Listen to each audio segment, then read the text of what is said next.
오늘 우리에게 주시는 하나님의 말씀은 디모데후서 4장 9절에서 16절 신약성경 346쪽입니다. 이 말씀을 교독해서 읽도록 하겠습니다. 너는 어서 속히 내게로 오라. 대만은 이 세상을 사랑하여 나를 버리고 대성을 받고 그레스게는 갈라디아로 디도는 갈라디아로 받고 누가만 나와 함께 있느니라. 내가 올 때에 마가를 데리고 오라. 나의 일에 유익하니라. 디도는 에베소로 내어놓으라. 네가 올 때에 내가 들어와 가보의 집에 둔 겉옷을 가지고 오고 또 책은 특별히 가죽 종이에 쓴 것을 가져오라. 우리 제목자 알렉산더가 내게 할 말이 있었으니 주께서 그 행한 대로 우리에게 갚아주시니 너도 그를 주의하라. 그가 우리 말을 심히 대적하였느니라. 내가 처음 유명할 때에 나와 함께 하다가도 없고 다 나를 버렸으나 그들에게 얼굴을 돌리지 않기를 원하노라.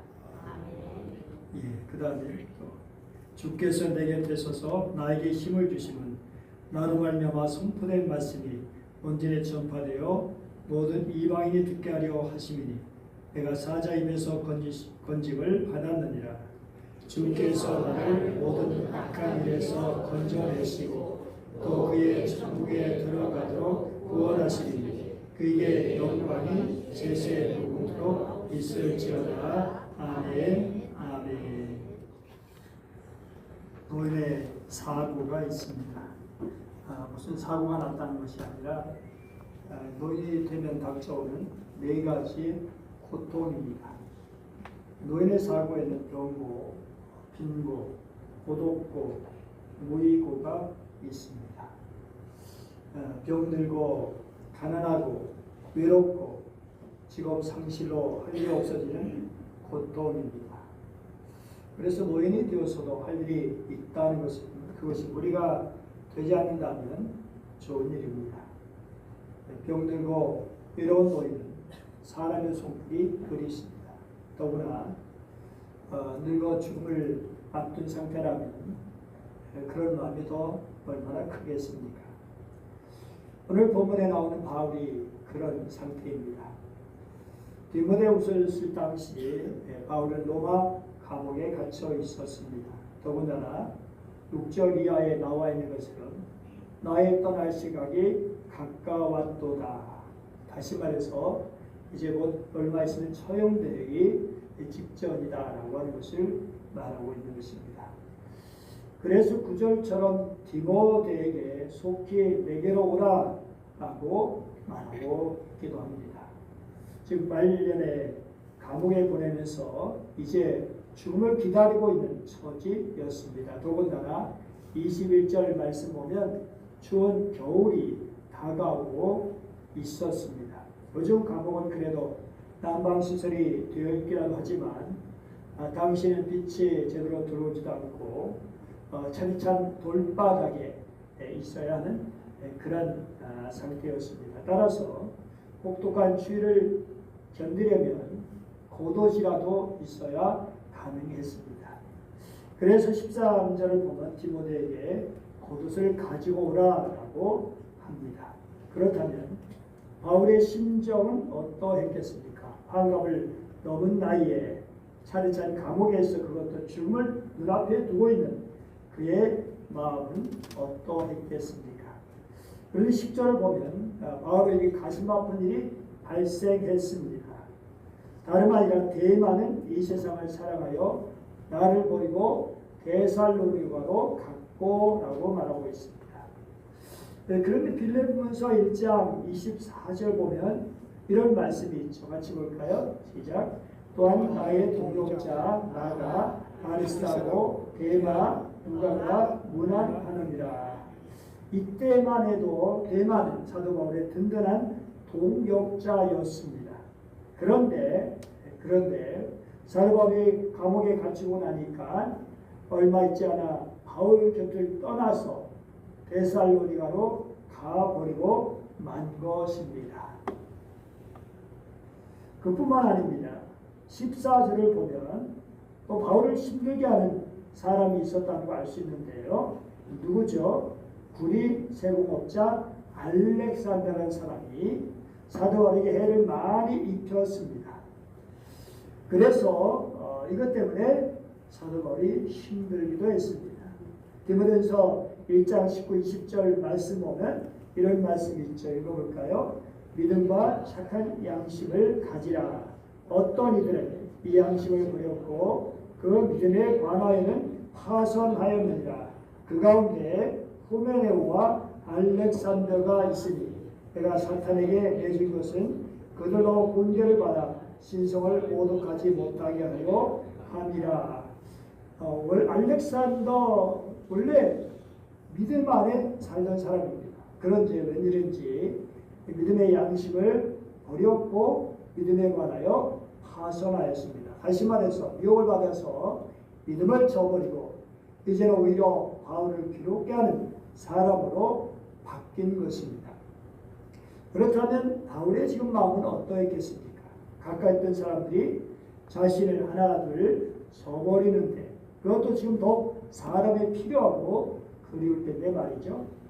친구 중에는 별 볼일 없는 친구도 있고 필요한 친구도 있고 정말 좋은 친구도 있고 혹시 여러분을 싫어하는 친구도 있을 수 있습니다. 중요한 것은 오늘 본문의 바울에게는 지금 그의 고통에 동참해 줄 수 있는 사람이 극히 적었다는 것입니다. 아예 도움을 주지 못할 망정 오히려 해가 되는 사람들이 있었다는 것입니다. 더구나 16절을 보죠. 시작. 내가 처음 변명할 때 나와 함께 한 자가 하나도 없고 다 나를 버렸으나 여기 변명할 때 법정에서 고소를 당해서 변호하는 것을 말합니다. 그러니까 바울의 처지가 얼마나 안 좋았는지 그가 재판을 받을 때 그와 같이 있어줄 그런 사람이 없었다는 것입니다. 원래 로마에서 죄수가 재판받을 때는 그의 동료들이 함께 해주는 것이 관례였다고 합니다. 그런데 지금 바울에게는 그런 동료조차 없었고 오히려 그를 모두 떠나버렸다는 것입니다. 즉 바울은 사람들에게 배반을 당하고 아픔과 상처를 지닌 상태입니다. 자찬 감옥에서 근고나 위로해 주는 사람이 없이 함께 신앙생활 사람에게조차 외면과 버림을 당하고 있었던 것입니다. 그러니 인간들의 생각은 얼마나 화가 나고 사람에 대한 원망과 분노가 컸겠습니까? 옛날에 두 얼굴을 가진 사나이라는 드라마가 있었습니다. 한 과학자가 자신의 대상으로 어떤 실험을 하다가 잘못돼서 그 이후부터는 이 사람이 억울한 일을 당하거나 위급한 일, 분노하는 일이 생기면 헐크로 변하는 그런 드라마입니다. 몸집이 갑자기 커지고 옷도 다 찢어집니다. 그런데 참 이상한 것은 바지는 절대로 찢어지지 않고 꼭 반바지로 변한다는 겁니다. 주인공 입은 바지가 쫄바지도 아니고 분명 면바지나 청바지인데 정말 신기하게도 안 찢어져요. 그래서 어떤 사람은 그 프로를 볼 때마다 그게 늘 궁금했다는 거예요. 아니 저거 왜 안 찢어요? 근데 그 이유가 있었다는 걸 나중에 깨달았대요. 그 이유가 뭘까요? 다름 아니라 감독이 그렇게 만들었기 때문이다. 어쨌든 헐크로 변한 후 악인을 다 소탕하고 벌주고 나서 바가지에 진정되면 그때 정상일로 돌아오는 그런 이야기입니다. 물론 이 영화는 하나의 상상 속에서 만들어진 재미있는 이야기에 불과하지만 다른 한편으로 생각해보면 이 영화에서 강조한 것이 바로 인간 내면에는 헐크와 같은 또 다른 모습이 존재한다는 사실입니다. 사실 사람이 억울한 일을 당하면 누구나 그 속에서 울분이 일어날 수밖에 없습니다. 그럼 사도 바울은 어떨까요? 그는 신도 아니고 인간이었습니다. 그렇다면 믿었던 사람에게 배반을 당하고 버림을 당했을 때 정말 서운한 감정, 미운 감정, 심지어 분노의 감정이 일어나지 않았겠습니까? 특별히 가장 어려운 시기를 보낼 때, 힘든 시기를 보낼 때 그와 함께 해줘야 할 사람들이 등을 돌리고 떠나버렸을 때 얼마나 고통스러웠을까요? 얼마나 외롭고 슬펐을까요? 이런 상황에서 사도 바울이 할 수 있는 것이 무엇이겠습니까? 외로워도 슬퍼도 어떤 경우에도 절대로 울지 않는 것은 무엇인가요? 라는 그런 질문을 너무 앞서갔어요. 예. 앞으로 자 이렇게 질문을 구글에다 던져봤어요. 그런데 외로워도 슬퍼도 절대 울지 않는 것은 캔디입니다. 정확히는 애니메이션 캔디의 주인공인 캔디의 캐릭터 설정에서 비롯된 표현입니다. 이렇게 딱 답을 주는 거예요. 들장미 소녀 캔디의 주제가 어떻게 시작되죠? 외로워도 슬퍼도 나는 안 울어. 한번 여러분 불러볼래요? 슬퍼도 나는 안 울어. 참고 또 참지.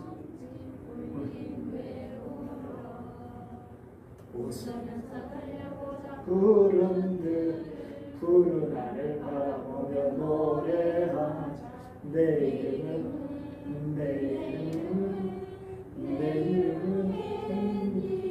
저도 훨씬 잘하시네요. 아주 옛날 팬이었던 것 같아요. 어쨌든 이 애니메이션은 1970년대부터 70년 후반부터 1980년대 초까지 최고 인기 만화였습니다. 캔디 신드롬이 생길 정도로 많은 사람에게 사랑받았는데 왜 사람들이 캔디를 좋아했을까요? 제1차 세계대전을 전후하는 시기에 태어나자마자 무화로 되었던 캔디. 어려운 상황 속에서도 절대로 좌절하지 않는 모습과 편견과 고달픈 생활 속에서도 끝까지 용기를 잃지 않고 매사에 밝고 긍정적으로 살아가는 그의 모습에 감동을 받았기 때문입니다. 우리도 마찬가지입니다. 세상 사람들이 우리에게서 어떤 모습에 감동을 받을까요? 고난이 올 때마다 넘어지고 그 원망과 불평 속에서 사람들에 대한 실망과 미움 속에서 살아간다면 어떻게 선한 영향력을 끼칠 수 있고 사람에게 울림을 줄 수 있겠습니까? 외로워도 슬퍼도. 그런데 정말 어려운 보면 절대로 감사할 수 없지만 그래도 더 감사하고 더 믿음으로 나갈 때 그런 사랑 감동을 주는 것이 아니겠습니까? 오늘 사도 바울이 그랬어요. 믿어준 사람에게 상처를 받고 자신을 버린 사람들에게 원망을 충분히 할 수 있었지만 그럼에도 불구하고 그렇지 않았다는 사실입니다. 오히려 그들 향해 가졌던 마음을 보여주는데 16절입니다. 시작. 내가 저 멸망할 때 나와 함께한 자가 하나도 없고 다 나를 버렸으나 그들에게 허물을 돌리지 않기를 원하노라. 나에게 분명 상처를 주고 실망을 안겨주었지만 그들에 대해 조금 더 원망하지 않겠다라는 것이죠. 미국 정신과 의사 칼 메닝거라는 그런 사람이 있는데요. 원래 인간의 모든 질병의 70%는 스트레스에서 오고 그 스트레스의 90%는 비용과 증오에서 온다라고 말했습니다. 미움과 증오는 암과 고혈압과 심장병, 뇌졸중, 치매, 우울증 등의 원인이 된다는 것입니다. 특히 화를 내면 뇌 속에서 해로운 물질이 분비되는데 그게 뭐라고요? 독이라는 것입니다. 실제로 사람이 분노하고 나면 몸의 기운이 빠져나오는 듯한 느낌을 받을 때가 있지 않습니까? 이런 분노함으로 몸속에는 독소가 나왔기 때문에 그런데요. 더 심각한 것은 분노가 노화를 촉진한다는 겁니다. 피부도 쭈글쭈글해지고 검버섯이 생기면 탄력이 없어진다라는 것이죠. 결국 미움과 증오는 상대방뿐만 아니라 자기 자신에게도 불행을 가져다주는 그런 것이라는 것이죠. 어느 부부가 싸움을 했어요. 그래서 서로 말을 하지 않기로 했습니다. 근데 남편이 다음 아침 일찍 회사에 나갈 일이 있는데 자존심 때문에 말을 못하고 메모로 매일 7시에 깨워서 자 아침에 이제 눈을 떠나 보니까 웬일이에요? 8시입니다. 그냥 화가 나가지고 한마디 하려고 하는데 자기 베개 옆에 메모가 있는 거예요. 뭐라고 돼 있어요? 7시에요. 일어나세요. 그 남편의 그 아내였습니다. 여러분 이렇게 살면 서로가 불행하지 않겠습니까? 오늘 본문의 바울 보세요. 가장 외롭고 고통스러운 상황 속에서도 자신을 버린 그런 못된 사람에게조차 그 허물을 돌리기를 원치 않는다. 특히 이걸 원어적으로 보면 제발 그들에게 허물을 돌아가지 않기를 간절히 소원한다는 그런 말입니다. 그러면 그 허물을 누구에게 돌린다는 것일까? 바로 바울 자신에게 돌린다라는 말이기도 합니다. 분명히 그들이 잘못했지만 그래도 그들이 그렇게 된 것은 바울 자신에게 어떤 책임이 있다는 것입니다. 그래서 이제는 그들의 허물이 아니라 내 안에서 그 허물을 찾겠다라는 것입니다. 여러분 이것이 뭘 말하는 것일까요?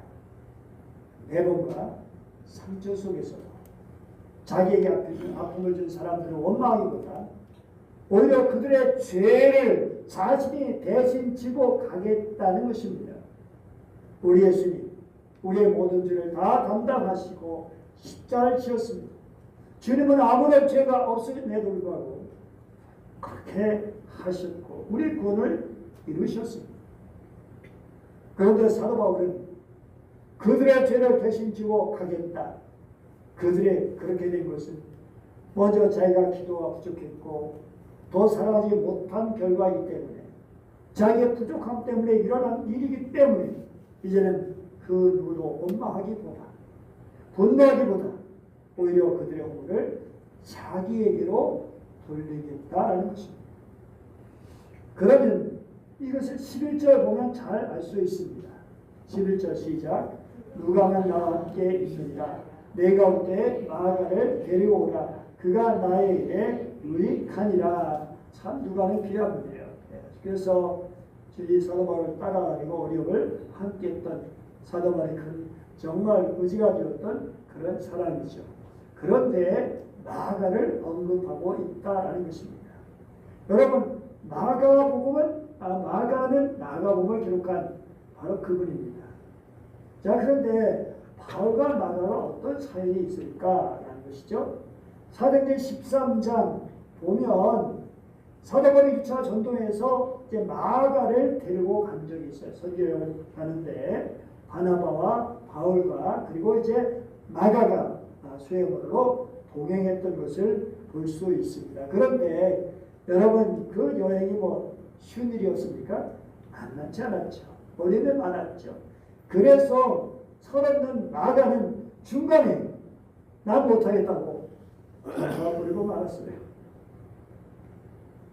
물론 바울과 바나바가 말렸겠지만 그래도 자기의 고향으로 가 버린 것입니다. 그리고 이제 세월이 한참 지났습니다. 다시 이제 2차 전도 여행을 하려고 하는데 마가가 다시 자기가 따라가겠다는 거예요. 여러분 그리고 바나바는 그래 마가 데리고 가자라고 말합니다. 바나바는 참 마음이 넓은 사람이에요. 그런데 바울은 어땠는가라는 거죠. 끝까지 거절합니다. 안 돼. 중간에 이렇게 떠난 사람 어떻게 믿고 다시 데려갈 수가 있어? 그래서 이것 때문에 바나바와 바울 사이에 다툼이 일어나게 됐고 결국 바나바와 바울은 헤어지게 됐고 바나바는 마가를 데리고 따로 선교 여행을 하게 되었습니다. 참으로 가슴 아픈 사연이 있었던 것이죠. 근데 세월이 얼마나 지났는지 바울은 감옥에서 그때 일을 생각하면서 마가를 생각하면서 마가가 매우 잘못한 것이 있지만 이제 와 생각해 보니까 마가가 얼마나 상처를 받았을까 라는 생각을 해보게 됐다는 거죠. 그리고 내가 마가에게 너무 심했다. 내가 왜 바나바처럼 그렇게 행동하지 못했을까? 그래서 마가를 만나서 그에게 용서를 빌고 그 마음에 섭섭한 것을 풀고 그래서 디모데에게 마가를 데려오라고 말했다라는 것입니다. 참 이게 얼마나 저는 감사한지 몰라요. 마가와 바울 이 관계 속에 이런 그 아픔으로 그냥 끝났다면 참 뒤가 막 남을 텐데 이렇게 마지막에 잘 마무리가 되고 화해가 되는 그런 모습으로 정리가 되는 게 너무 좋아요. 어쨌든 정말 오늘 사도 바울의 마음을 보면서 언젠가 성폭행을 당했던 여학생이 있었는데요. 그때 그 여학생 어머니의 태도가 정말 놀라웠어요.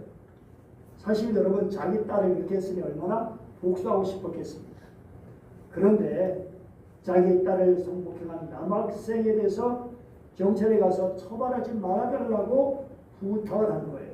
대신 그 학생에게 3권의 책을 읽고 독후감을 쓰게 해달라고 부탁했습니다. 3권은 어거스틴의 참회록, 도스토옙스키의 죄와 벌, 그리고 해밍웨이의 노인과 바다였습니다.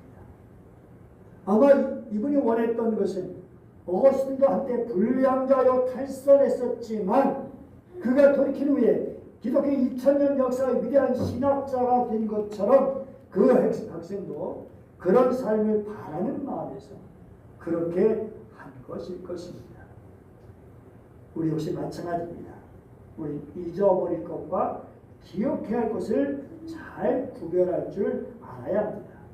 미움과 시기와 증오심, 묵은 감정들, 섭섭한 마음들, 그 누구에 입었던 상처를, 과거에 겪었던 아픔들은 잊어야 하지 않겠습니까? 만약 잊을 수 없거든 그것을 십자가 앞에 가져가야 하지 않겠습니까? 오늘 본문에 바울이 그랬습니다. 자신을 버리고 상처된 사람일지라도 그들에게 보복하려 하지 않았습니다. 그들의 허물을 들춰낸 것이 아니라 오히려 그들의 허물을 자신에게서 찾고자 했다라는 것입니다. 뿐만 아니라 이 상황에서 한 발짝 더 나아갔습니다. 18절 읽어볼까요? 시작. 주께서 나를 모든 악한 일에서 건져내시고 또 그의 천국에 들어가도록 구원하시니 그에게 영광이 세계에 묵도록 있을지어다. 아멘. 그는 결론적으로 하나님을 찬양하고 있습니다. 환경이 달라진 것이 아니죠. 상처가 사라진 것이 아니죠. 그렇다고 자기를 버린 사람들이 돌아오는 것도 아니죠. 그런데도 그 차찬 죽음의 환경 속에서 상처와 아픔과 정말 외롭고 배고픔과 추위의 고통 속에서도 그는 이렇게 찬양했습니다. 그에게 영광이 세세 묻도록 있을지어다. 그분께 영광이 영원 무궁하도록 있기를 빕니다. 라고 되어 있기도 합니다. 사랑하는 여러분, 정말 환경을 뛰어넘어서 하나님을 찬양하는 사람들, 하나님께 소망을 두고 주님을 바라보고 그렇게 주님께 나가는 그런 사람들, 정말 얼마나 귀한 일입니다. 찬송가 23장을 보면 만일이 내게 있으면 그 있다 가지고 내 곳이 주신 은총을 늘 찬송하겠네. 그런데 이 원시에 보면 만 입을 뭐라고 말합니까요? 1,000 stones, 1,000개의 혀라고 되어 있습니다. 다시 말해서 우리는 한 개의 혀밖에 없지만 그런데 정말 그것 가지고 도저히 주님을 찬양하기 부족하기 때문에 1,000개의 혀가 있다면 그 모든 혀로 오직 주님을 찬양하겠노라 라고 고백하는 것입니다. 인생을 살면서 고뇌에 몰릴 때도 있고 왜 이런 일이 나에게 일어나야지? 그렇게 생각하면서 탄식하고 수고해할 수도 있습니다. 그러나 그럼에도 불구하고 끝까지 믿음의 자리에 서 있는 사람, 얼마나 복된 사람입니까? 아무도 날 알아주지 않고 아무도 날 위로해주지 않고 인생의 어떤 고난과 아픔과 상처가 계속될지라도 그럼에도 불구하고 찬양할 수 있는 사람, 하나님께 영광 돌릴 사람은 하나님을 바라보는 사람입니다. 주님을 바라보는 사람입니다. 십자가 되신 주님, 그 고통을 당하신 주님, 우리의 구원을 위해서 부끄러움을 개의치 않으신 주님, 그 주님을 바라볼 때 우리 속에는 상처들이, 우리 속의 아픔과 고통들이 사라지고 극복되어지고 그리고 주님 주신 은혜가 가득 차게 됩니다. 그래서 오늘의 주님을 찬양하게 되는 것입니다. 사랑하는 여러분 모두도 이렇게 정말 궁극적으로 주님을 찬양하시기를 바랍니다. 분노가 생기고 힘들고 그렇고 고통과 상처가 있을 수 있지만 그러나 그런 것을 극복하고 그런 것을 넘어서 주님을 바라보고 주님을 찬양하며 같이 한번 해보시죠. 그에게 시작. 그에게 영광이 제세 무도록 있을지어다. 아멘. 기도하겠습니다. 오늘 오신 하나님 아버지 감사드립니다. 오늘도 저희를 사랑해 주시고 말씀을 주시니 감사드립니다. 하나님, 우리가 살면서 여러 가지 많은 일들이 있지만 그러나 그럴 때 더욱 주님을 바라보게 하시고 주님으로 말미암아 우리 마음이 진정되고 정리가 되어지고 평화가 찾아오고 감사가 넘치고 하나님께 영광 돌리며 찬양할 수 있도록 도와주시옵소서. 하나님, 우리 모든 사랑하는 성도들 그 아픔을 상처를 씻어주시고 하나님 저들의 마음에 하나님의 자녀로 정말 감사함으로 다른 사람에게 울림을 주는 감동을 주는 삶을 살아가게 하여 주시옵소서. 간절히 원하며 귀하신 주 예수님의 이름으로 기도드립니다. 아멘.